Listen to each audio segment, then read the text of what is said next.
So good morning, good afternoon. Thank you so much for joining us. We're delighted that you can be here. My name is Sitka Hiscox of Tufts University, and I'm the project manager for the Incorporating Research into Practice project, which is behind this webinar series. Today, I'll be moderating the discussion.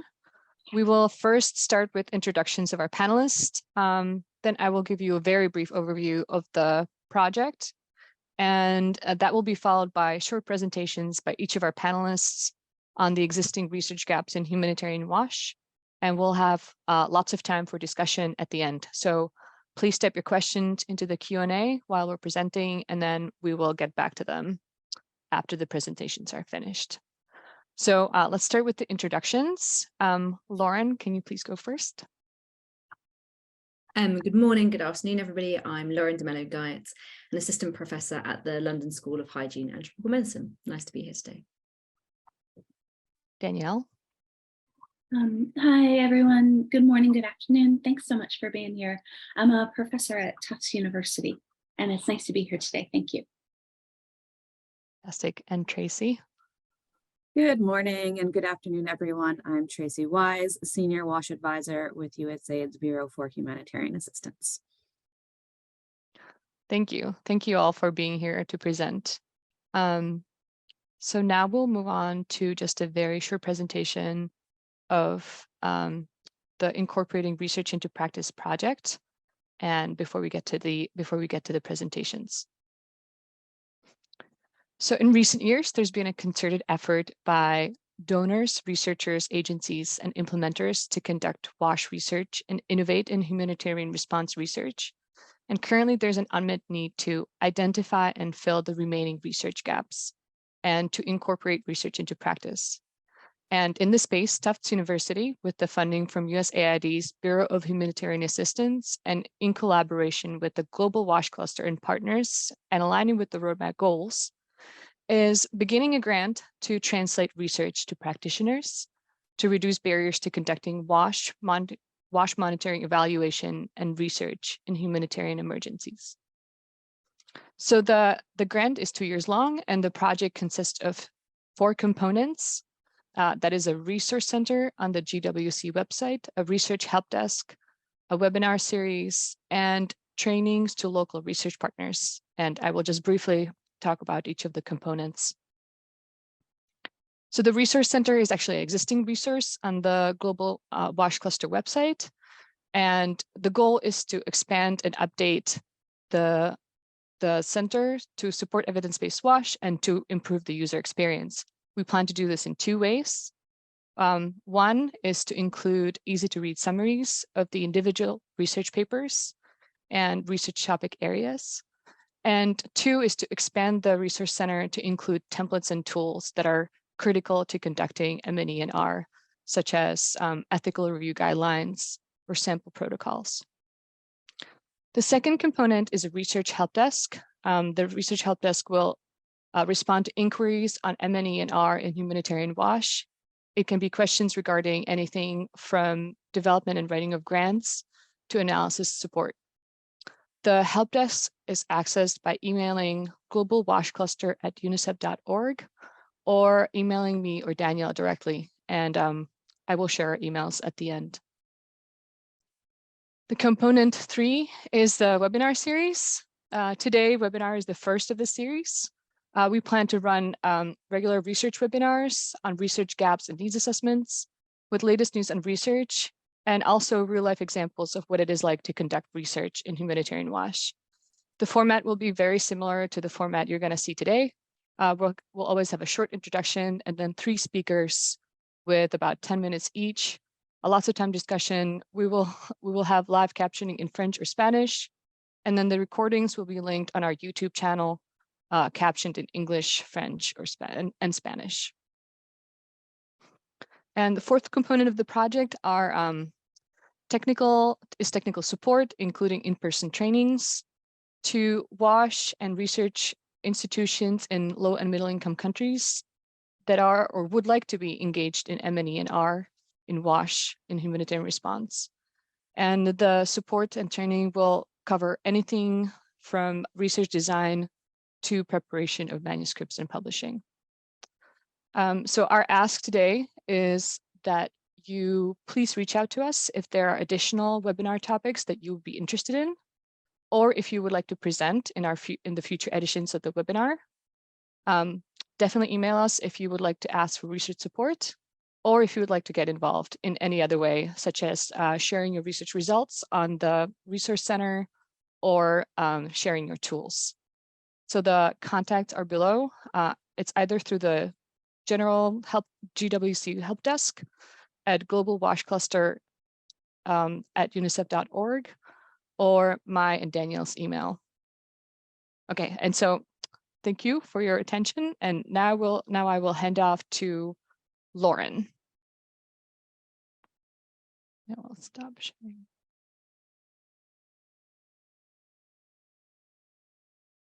Thanks very much, Jidka. Really great to be here today. So today's presentation is to present the kind of findings of the WASH in Crisis research agenda, which I hope kind of many of you on the participant list I can see kind of now have been part of, and it's been really great to kind of finally get to share with you the results. Let me just figure out how to share my screen.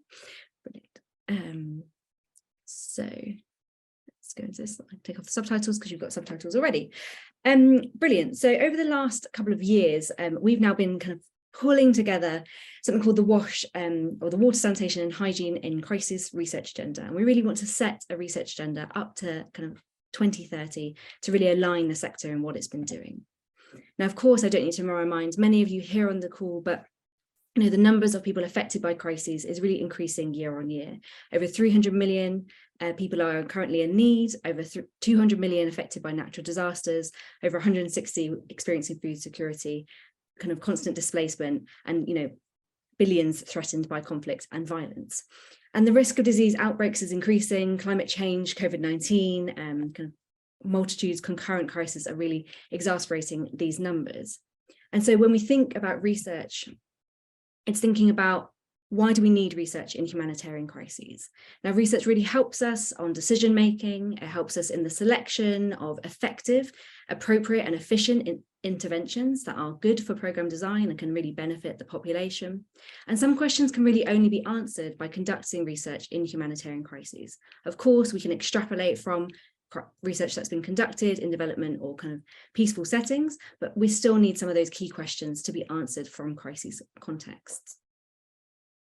But again, I want to be really positive is that we have seen some incredible increases in the amount of research, especially WASH research, that's being published from crises context. We're seeing year-on-year increases over time. We're also seeing some funding that's matching that too. So we're seeing different donors and different organizations themselves self-funding WASH and crisis research. So it is increasing year-on-year. This is fantastic for the sector. So we're becoming more evidence-based overall. However, there still are many missed opportunities, and there's many opportunities in which we can learn from ongoing programming and interventions that we currently deliver across settings. And so the goal for kind of this collaboration, which is a collaboration between the London School of Hygiene and Tropical Medicine, Tufts University and the Global WASH Cluster, and funded by ELRA, was to set a research agenda for WASH in crises settings.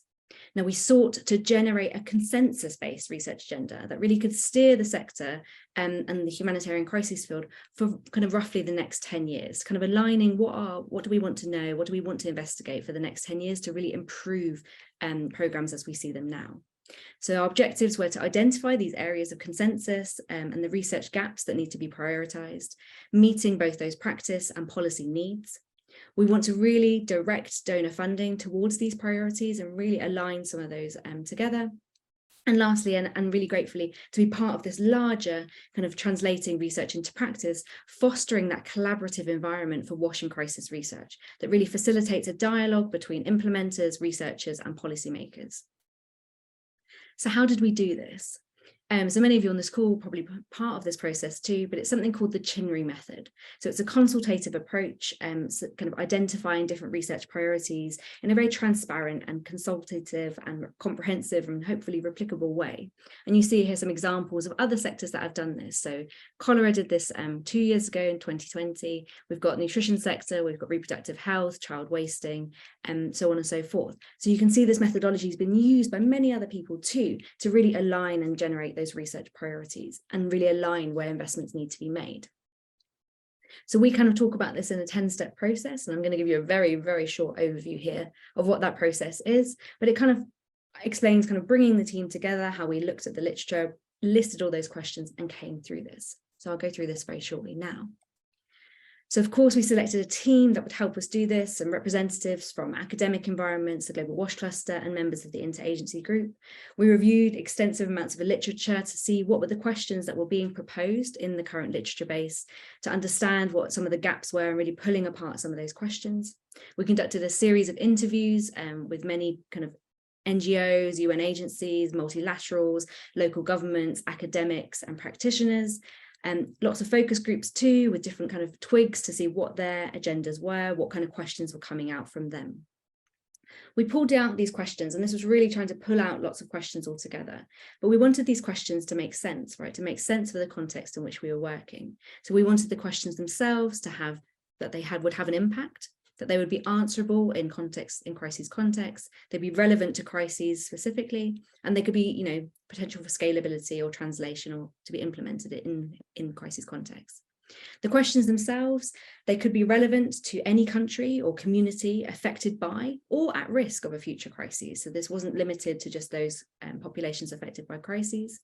There was no specific area of the world that these crises were relevant to, but they were kind of global questions, so they could be relevant to the African region or to Southern or Central America. It captured a variety of research questions. These questions weren't all about health or health outcomes. It was well-being or dignity or efficacy or cost effectiveness, or even process things and coordination or inclusion. And again, we wanted to really say that this research agenda was aligned to the 2030 goals, so really that similarity to the SDGs, saying what can we get, what kind of research should we invest in for the next kind of 7 to 8 years to get really going and to kind of align those goals.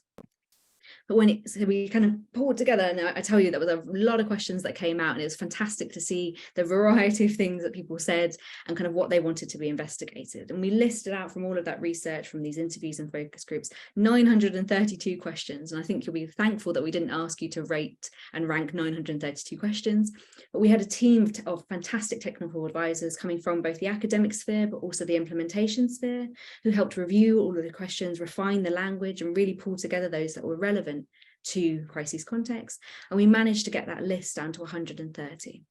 Now, we asked you as the sector, and we sent this to over 1,500 individuals to get them in a big chunky survey that I was told took longer than the 1 hour I told everybody it would take, to ask you to kind of really review these questions and really think about prioritizing them. And we sent it to as many people as possible because we wanted to capture the variety of views, the variety of expertise within the sector, but also kind of perhaps the intersectoral links too. So we sent it to nutrition colleagues and health colleagues and vector control colleagues and maternal and reproductive health colleagues to really understand what was needing to be prioritized across a plethora of disciplines and ideas.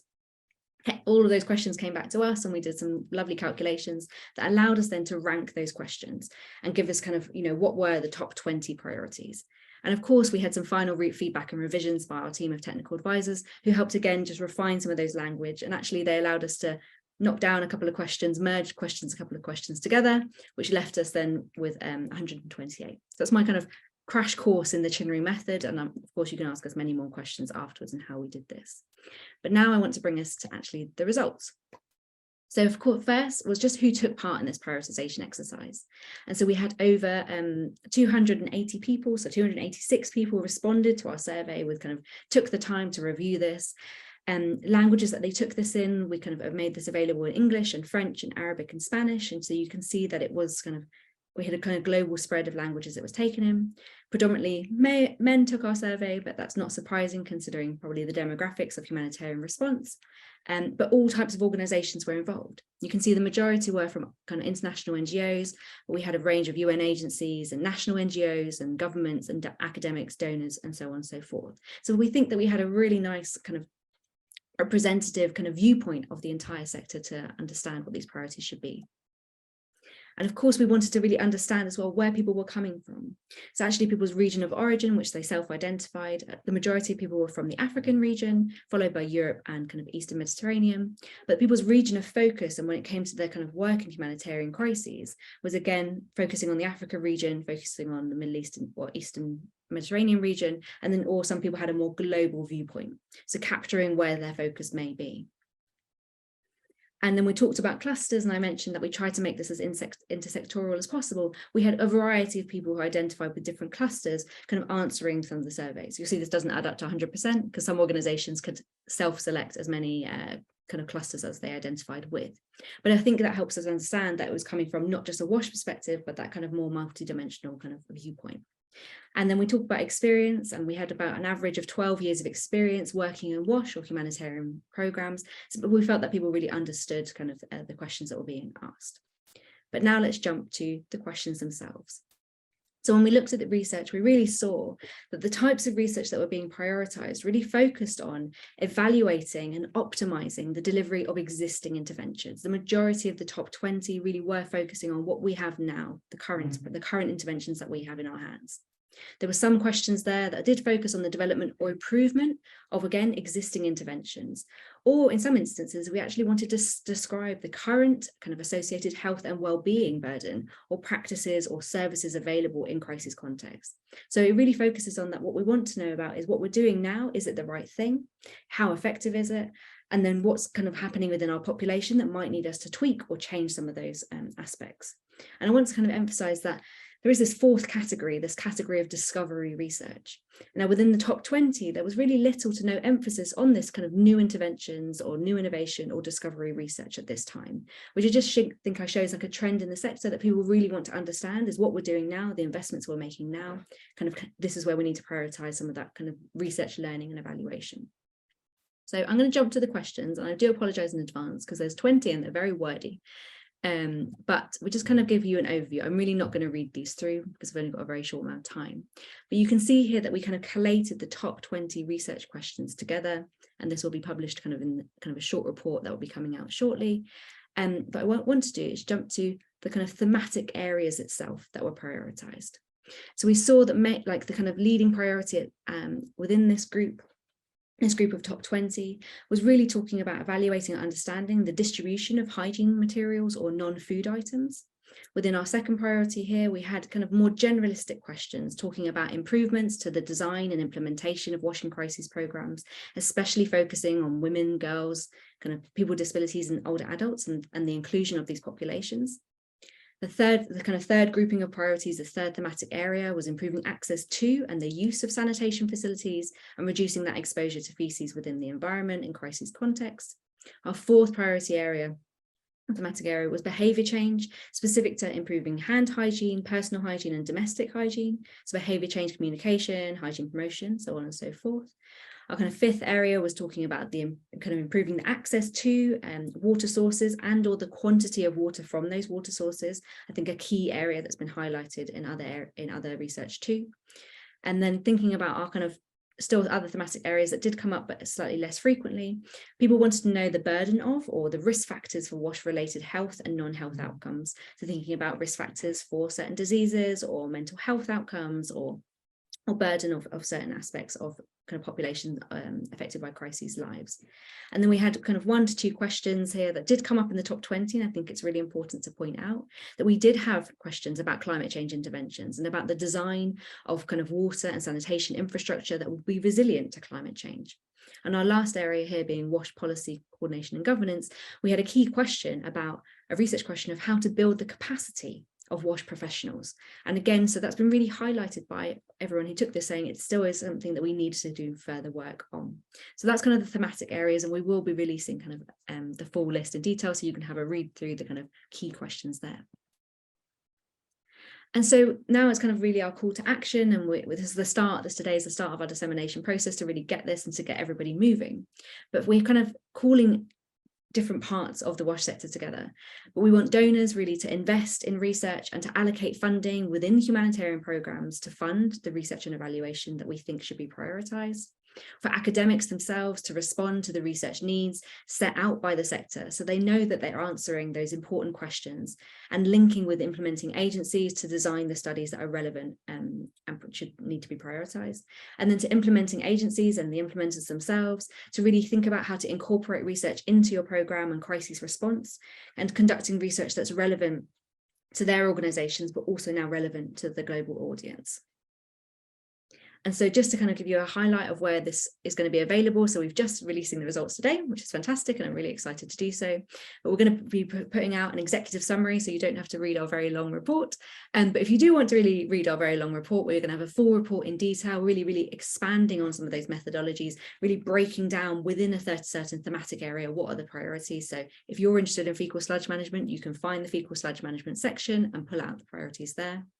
We're going to be generating an interactive visualization tool, so you can see that maybe by organization there might be a slightly different ranking. So we allow that stratification of the data, so you can see this too. Perhaps regionally you might want to see what are the priorities for my region, so we hope to do that too. If I'm in the kind of LAC region compared to, Western Pacific, I might have different priorities that have been ranked, and I'd like to see what my kind of region of focus colleagues would think. So you should be able to do that too. Then of course we've got webinars, the one today in March, and we've got another one in April. And then we will be presenting the results both at the All Systems Connect conference in May, hosted by the IRC, and then of course the Emergency Environmental Health Forum in May, similarly in Budapest. And lastly, I do want to kind of say as a shout out is that we can come to your organization to present this. We're really engaged to get this out there to individual organizations to talk about this and say, how can you now kind of use this to optimize, to catalyze kind of research activities. And lastly, of course, I need to give a massive acknowledgements, and I've given you a kind of really brief overview here, but it was an incredible global response. We had, hundreds of survey respondents, lots of interviewees and our focus group discussants, technical working groups and cluster coordinators, and an incredible project team themselves and technical advisors who helped us do this. It was a really collaborative effort. And of course, we have to thank the research was commissioned and funded by ELRA's Research for Health and Humanitarian Crisis Programme. So a massive thank you. And again, if you do have any questions that are kind of pertinent and you want to ask us anything about the process or talk about this more, then please do kind of reach out and contact me by email. So again, massive thank you, and I think that's my time.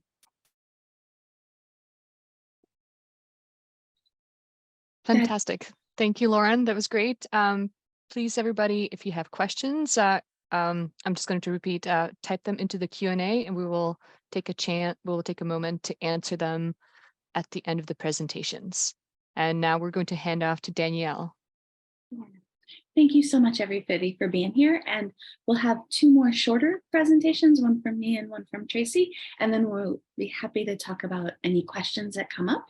I'll be presenting today on a different kind of gaps analysis, gaps in WASH and humanitarian research. It was funded by HIF, Humanitarian Innovation Fund, and it was the 2021 update.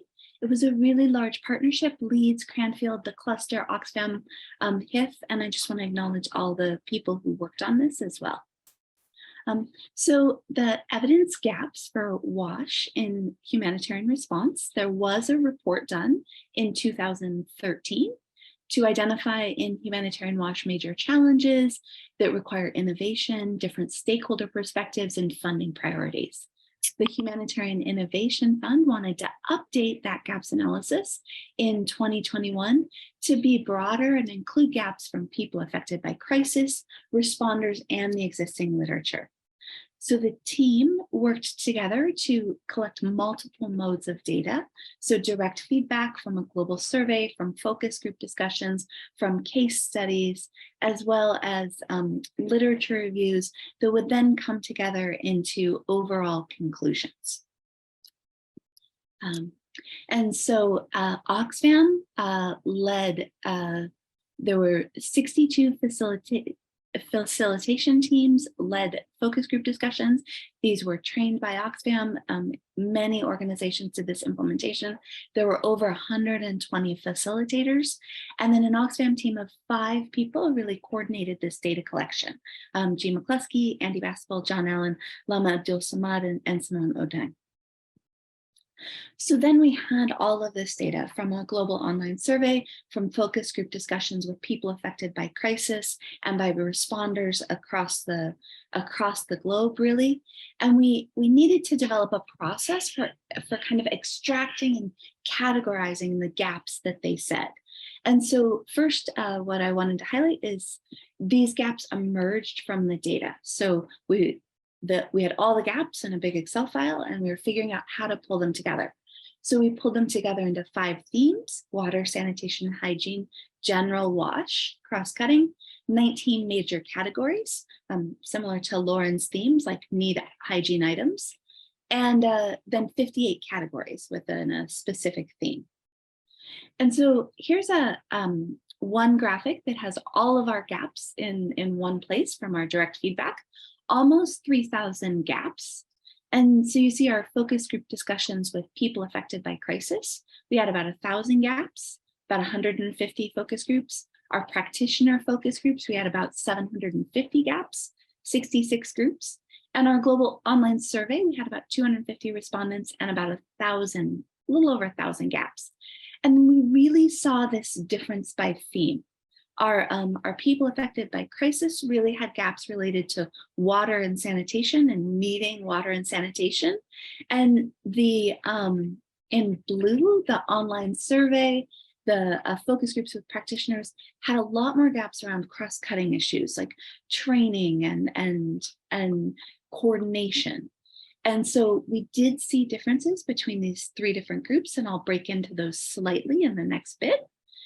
You don't need to see all the words in the graph, just showing our people affected by crisis. We had a lot of water in blue, a lot of sanitation gaps.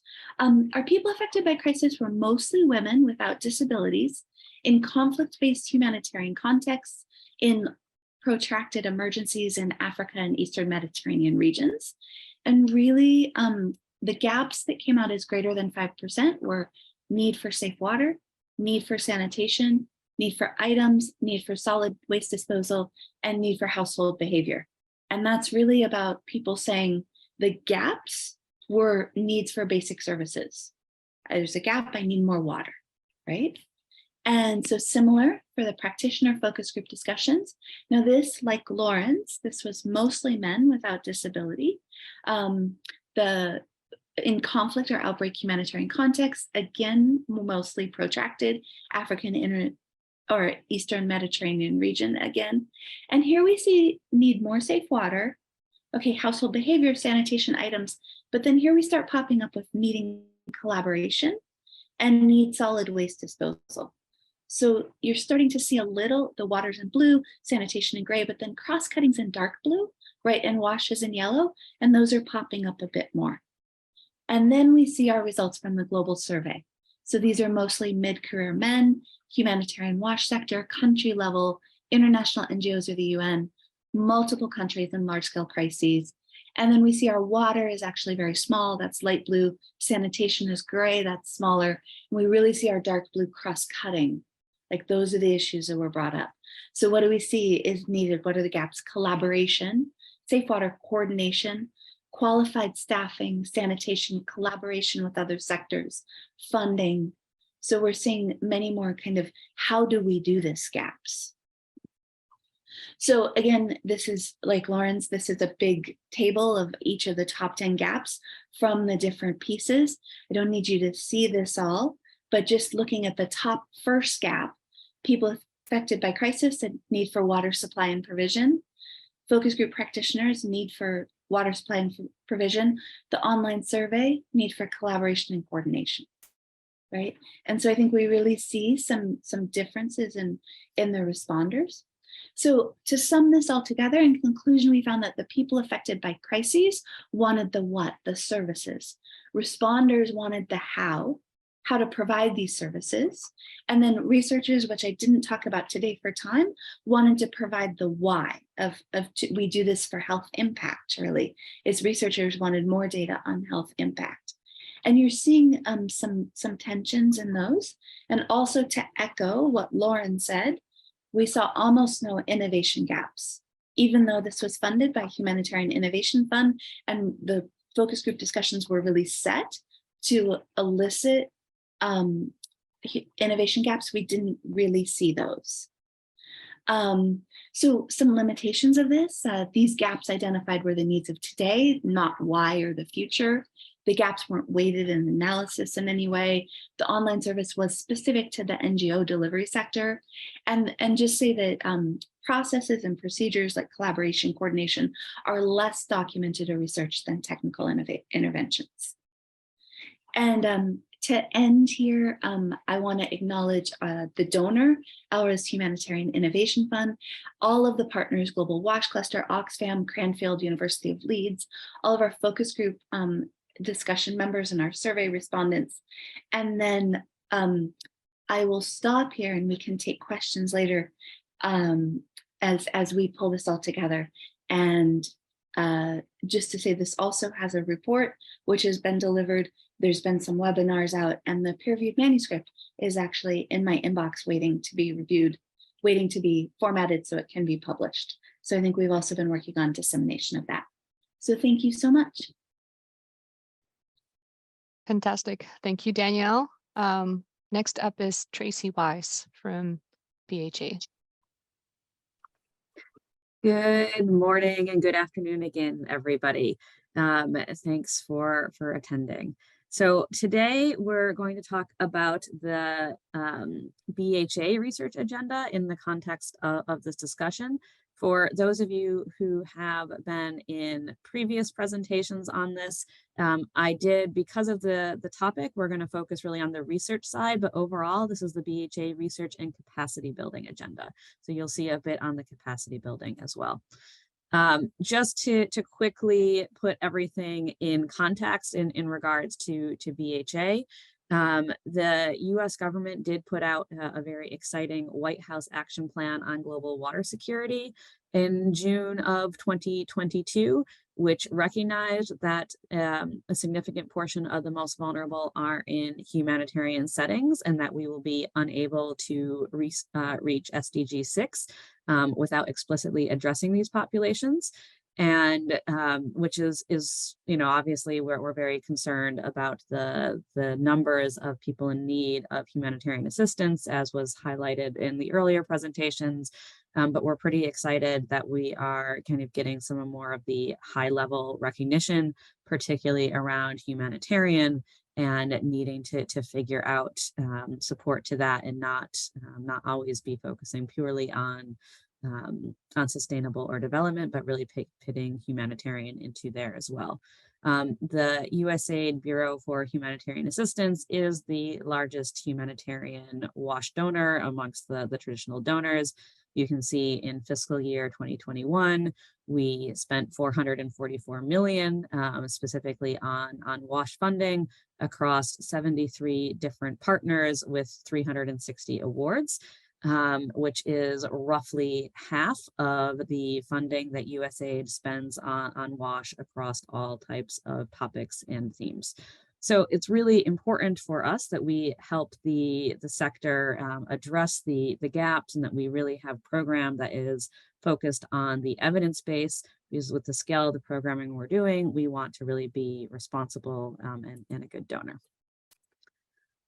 So BHA WASH programs, I imagine the majority of you are fairly familiar with BHA WASH programs, but we are primarily response focused across 5 subsectors. That's a very comprehensive WASH, but we do also have resilience and DRR programs. We focus on addressing the public health risks.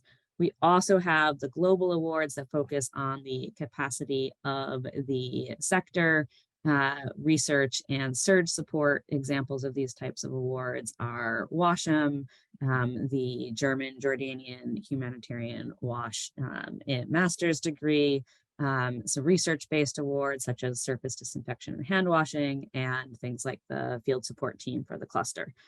The research and capacity building agenda that we developed was in recognition of that we had been increasingly funding for these global awards. It's still a fairly small amount of that overall 444 million.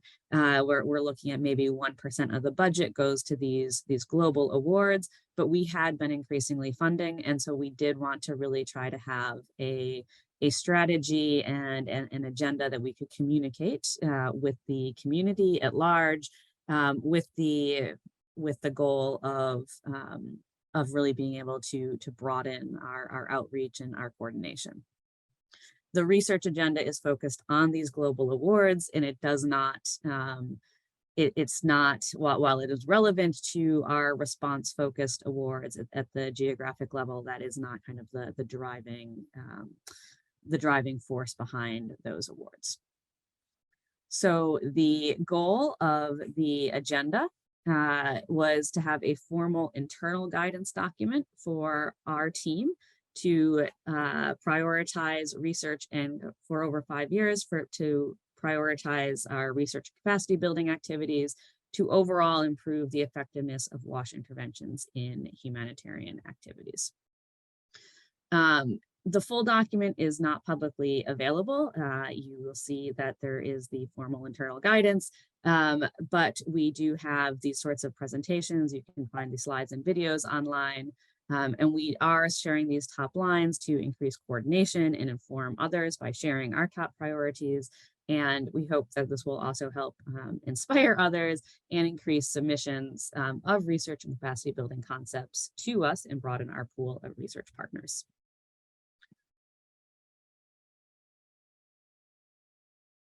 So quickly looking at the methods that we did a systematic literature review. We had interviews both within our team, our WASH team.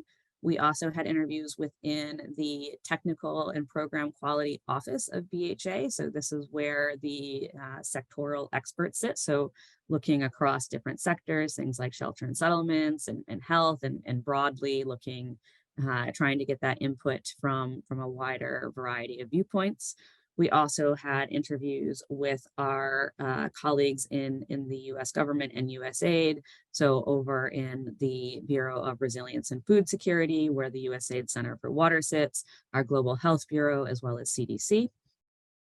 We had internal WASH team discussions and activities to help narrow down all of these topics that we identified earlier in the literature review and in the interviews. And after we had really refined down into a smaller list, we had external interviews with researchers, implementers, and partners to help us validate what we had prioritized as well. And then we finally had a satellite event in the UNC Water and Health Side event back in October to share these and gather feedback. So thank you to everybody who participated, and we are pretty happy with the outcome and the participation that we had. We didn't have as large of a as input as, of course, as the other presentations that we saw today, and this is because we really did want to make sure that we had a BHA document that was really able to guide us and was small and focused enough for us to be able to really use it and wasn't too large and overwhelming. And we used things such as the gap analysis to inform. And so we did look at the research landscape, looking at what priorities of other humanitarian and USAID and other partners were, and identifying gaps and synergies. So we did lay that out and look at where the funding was available and not available as well. And the research priorities that we identified include the evidence base for humanitarian WASH interventions. So particularly looking at the NFI design and effectiveness, including kits and cash, which certainly lines up nicely with some of the CHINRI results. We also were looking at the timeliness and targeting of WASH interventions. How fast is our response? How is that impacting the needs overall, our response overall? The second research priority theme that we identified was WASH and integrated public health programming. We really want this to be with health and nutrition and agriculture partners, or sorry, not agriculture, the integrated public health programming, and specifically looking at the WASH response to outbreaks in humanitarian contexts, as well as the wasting prevention, treatment, and recovery with WASH. The third area was infrastructure interventions. We really recognize there's a lot of issues around operation and maintenance in emergencies, as well as the construction and repair interventions, and finally the fecal sludge management. And so those were all of the research priorities. I did want to also recognize that we had cross-cutting principles on resilience, localization, coordination, and integrated approaches. And you can hear about all of this in much more detail in the previous presentations that we've done. And in no particular order, here is the summary of the research and the capacity building themes that were prioritized. Again, we're really pleased to see that there was quite a bit of overlap with what was identified in the CHINRI exercise. And of course, we did use the gap analysis to help inform our selection in the first place. And so that's all. Thank you, everybody. And back over to you, Danielle and Jitka. Thank you so much, Tracy. Could you please just say if people were interested in watching a longer version of your assessment, where they can find it? Sure, it is available both on the UNC Global Water and Health YouTube channel, and it is available through the Global WASH Cluster. Just the slides are available at the Global WASH Cluster website on the satellite events, and we can share links to both of those as well. Fantastic. All right, thank you so much. So I think now we have time for some Q&A. We have a couple of questions in the chat. I was thinking I could just read them out, then maybe one of the panelists could answer them. Here we go. I feel like, okay, sorry. I feel like one of the questions just disappeared. I think one of the questions, oh, there we go. One of the questions from Brian Reed was, were any of the results surprising? Were topics missing that you expected to see, or topics included that you hadn't suspected?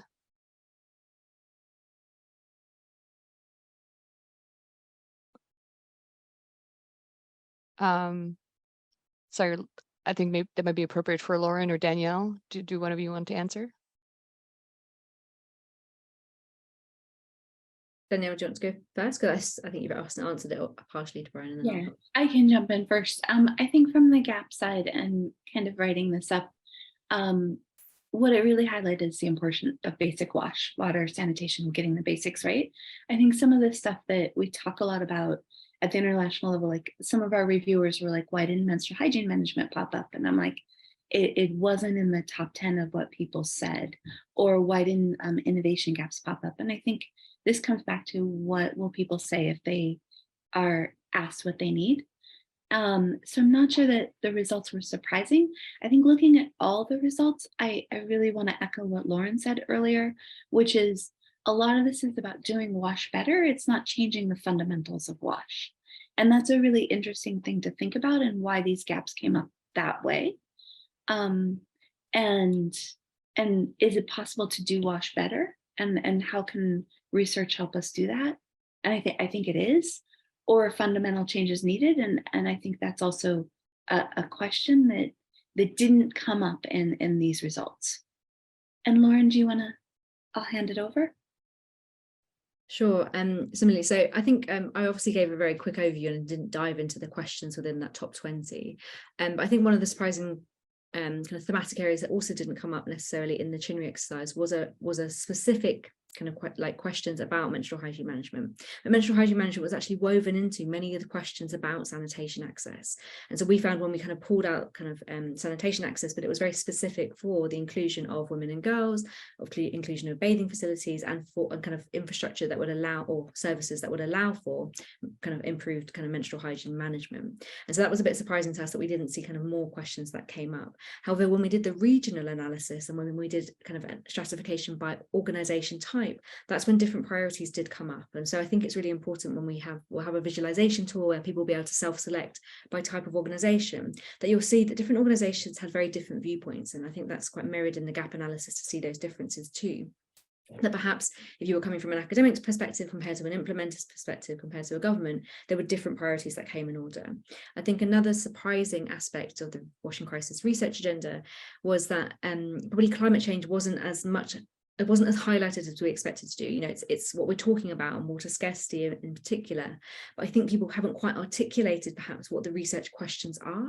So those didn't come through firstly in the data kind of extraction from existing research, but it didn't come through in many of our key informant interviews to the same level or extent as other areas did. And I think that's because the sector itself is still asking itself a lot of the questions, what do we need to do? So in terms of research, this hadn't been quite articulated in a way that we could pull out and really gather together. And as well, we did have many questions on this, which people could vote for. Again, they probably didn't get the kind of the attention that we thought they would expect. And then the last surprise that I think was that there's some really small wash interventions that don't always get a lot of attention. So we had things like dead body management or vector control, which it sits between kind of health and wash in its an area. And I think people really struggled on where they should sit in the prioritization, because these are key questions, the development of body bag technologies, or how to have, adhere for cultural beliefs in wash responses. They are really important, but because it's not necessarily a general response which all organizations are partaking in, similar for vector control, they didn't really come up in the priorities, and they were ranked quite low really. But I think if we'd gone perhaps to organizations that had really specialized in vector control, obviously they would have been pushed further up that agenda. So it's kind of thinking through some of those maybe ignored interventions, or things that don't always get the classic wash response, were kind of left off the list. And then I could probably go on endlessly with like other things that were kind of missed. And one aspect is actually that we allowed our survey respondents to offer kind of areas that they thought were missing from the list of questions that we were able to generate. And so again, thinking about those questions that were coming through, things about washing healthcare facilities specifically, or washing schools, or specifics about kind of certain water treatment technologies or thresholds that needed to be met.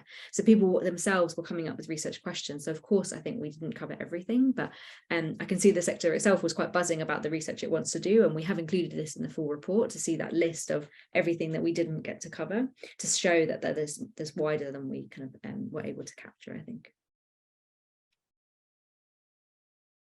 Thanks.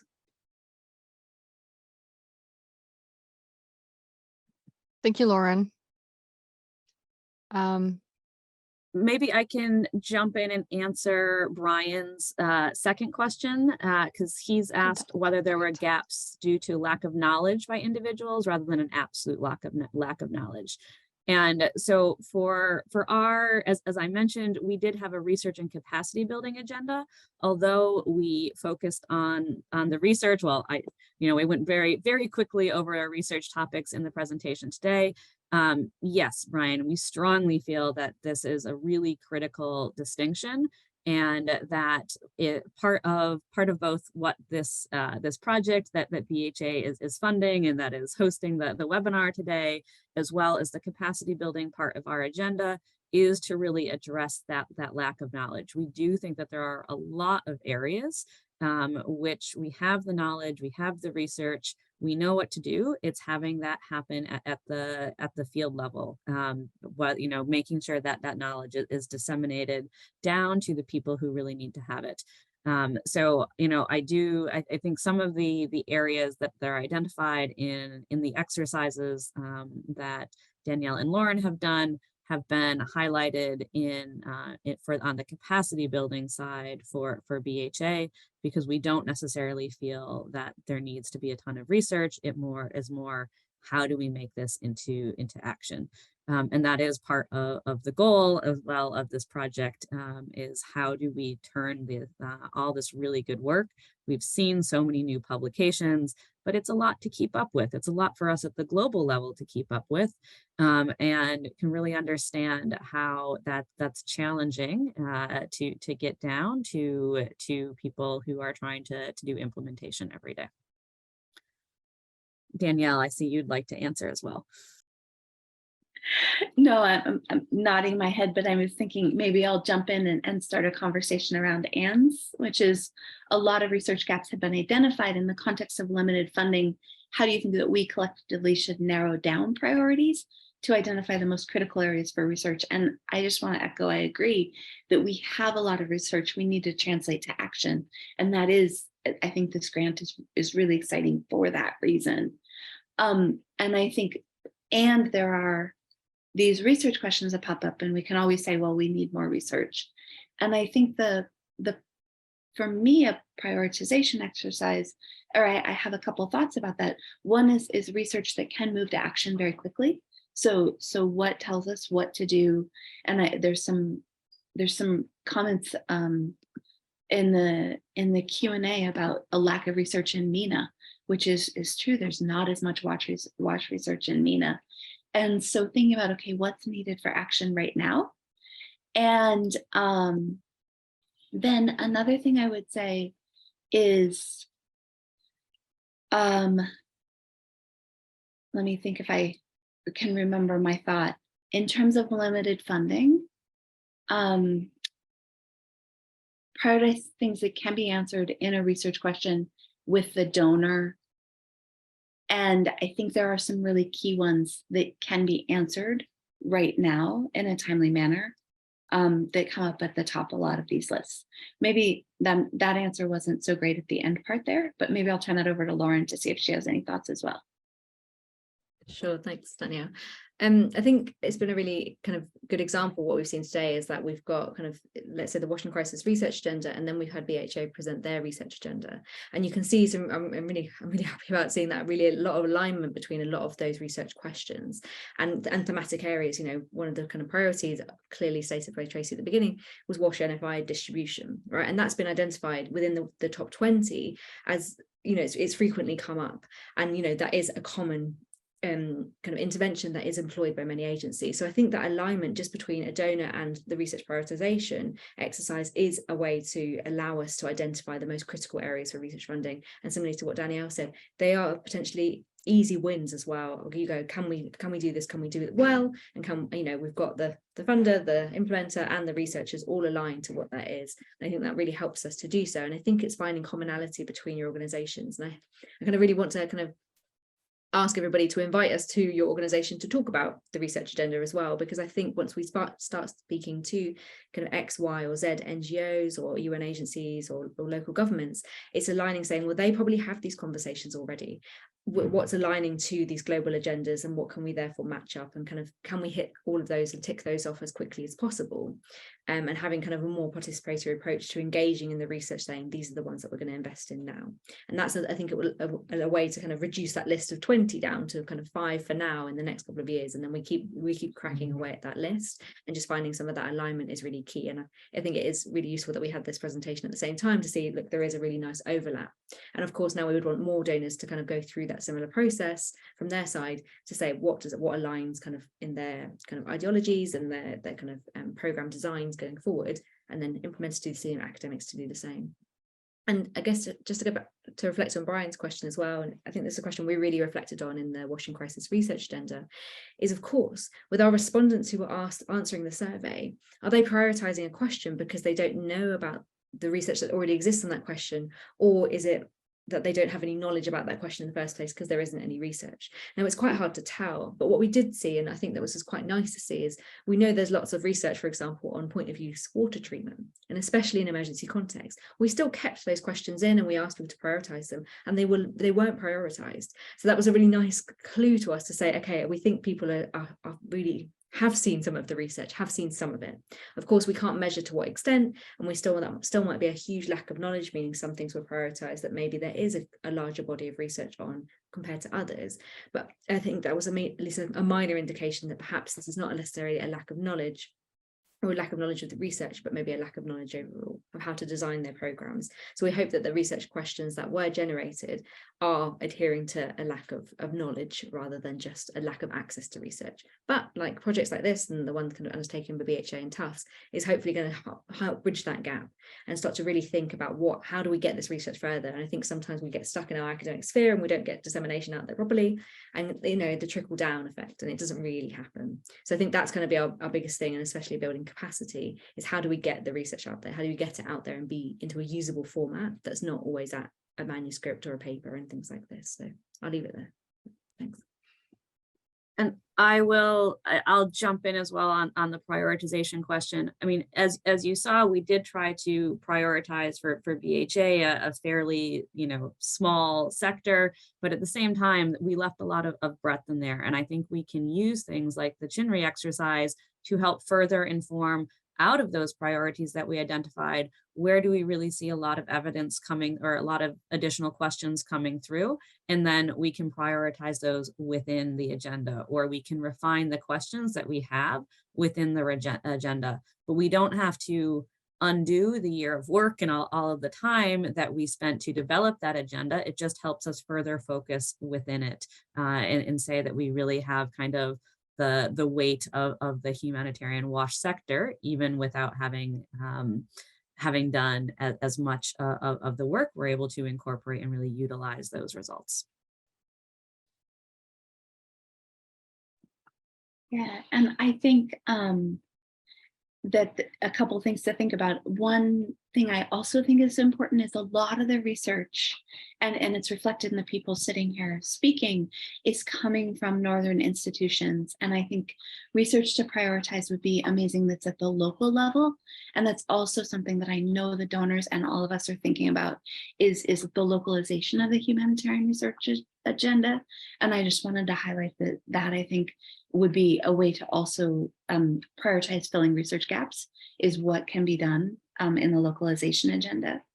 And I do think one of the exciting things to me about organizing this webinar and having Tracy and Lauren be able to be here is putting these three things together, because these three results really build on one another and they're building blocks. And I think they come to similar conclusions, but as Tracy said, they feed into one another and bring nuance to one another.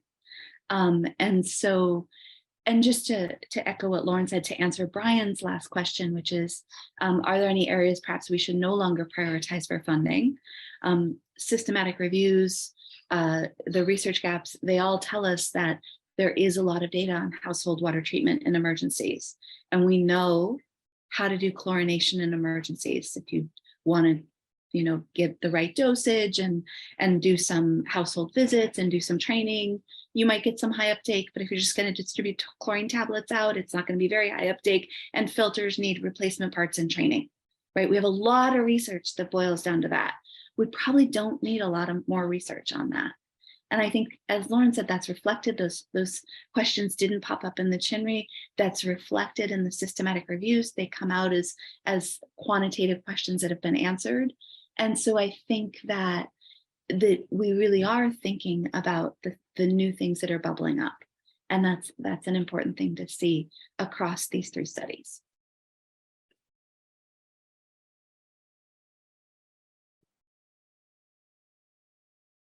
Great, thank you, Danielle. So we are almost at time.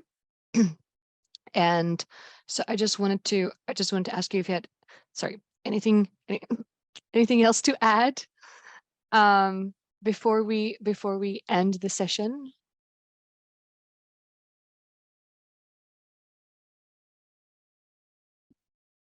I just wanted to say thank you, everybody, for being here. It's great to do this. This will go up on the YouTube channel, and there'll be it'll be translated into Spanish and French, and so it will be available. And then one thing to note, and feel free to type this in the Q&A, we're planning webinars for April and May. We're hoping to announce it today, but we don't have confirmation from all the speakers. We're hoping to do a CATI, a case area targeted intervention webinar in April, especially with where cholera is. And we're thinking about a menstrual hygiene management webinar. And so we're thinking about webinars into the future that will run very similarly to this. We'd also love to highlight local research as we move forward with the grant. So definitely what I'd say is feel free to email us with thoughts about webinars you'd like to see, local research you'd like to see highlighted. If you have questions, feel free to email. And I wanted to thank really wanted to thank the donors, ELRA, both the HIF side and the R2HC side, and BHA, who really allowed the pulling together of all this work on the research agenda and are thinking about how to fund it moving forward. and thank all the presenters here today.